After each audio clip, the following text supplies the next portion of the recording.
Kawira. That committee was very ably led by my colleague from Kakamega, Senator Khalwale.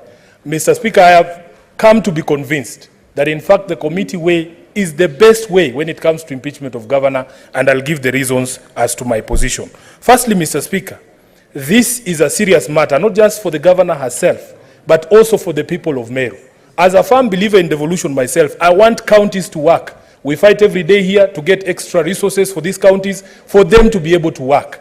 Nobody is happy when we have dysfunctional county governments. But, Mr. Speaker, also the threshold for removal of a governor has been set in the law.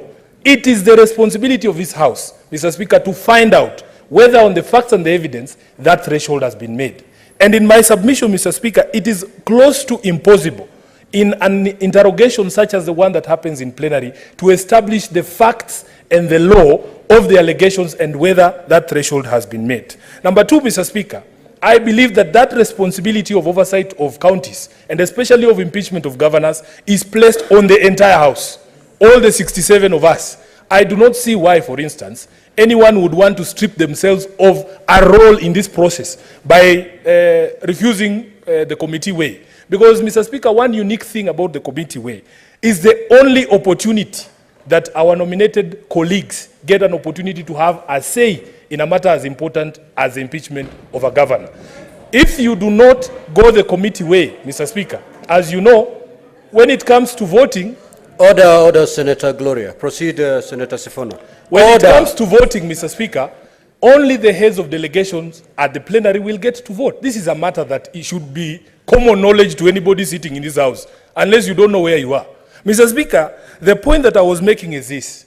If we want to interrogate the evidence, to sift the noise, because there's been a lot of noise in social media and on the mainstream media about what is happening in Meru, I would beg this House not to join the cacophony of noise just for the sake of joining.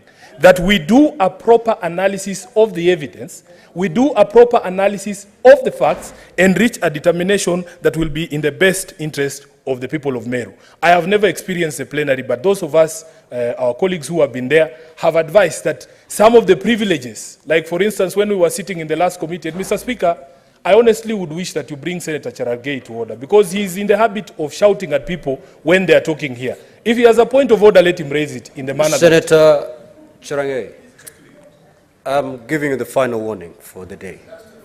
If you have anything, you speak through the chair. Don't engage your colleagues directly. Senator Kathuri, what is your point of order?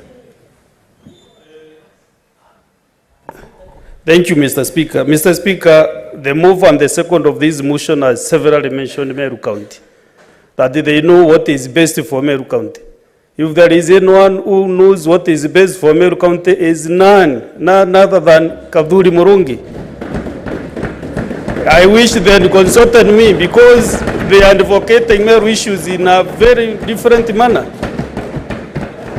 So when you are either moving or seconding, give your reasons without mentioning the great Meru County, tafadhali.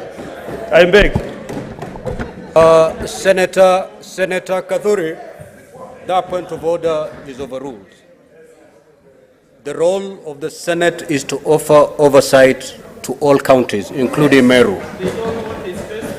The motion that they're moving is the subject matter of this motion is Meru.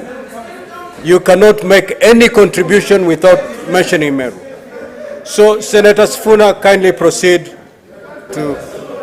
I thank you, Mr. Speaker, for that protection. And by the time the matter is brought to us, it is an indication of a failure of leadership in the county of Meru. So we are here to deal with your problems you should have sorted out at home.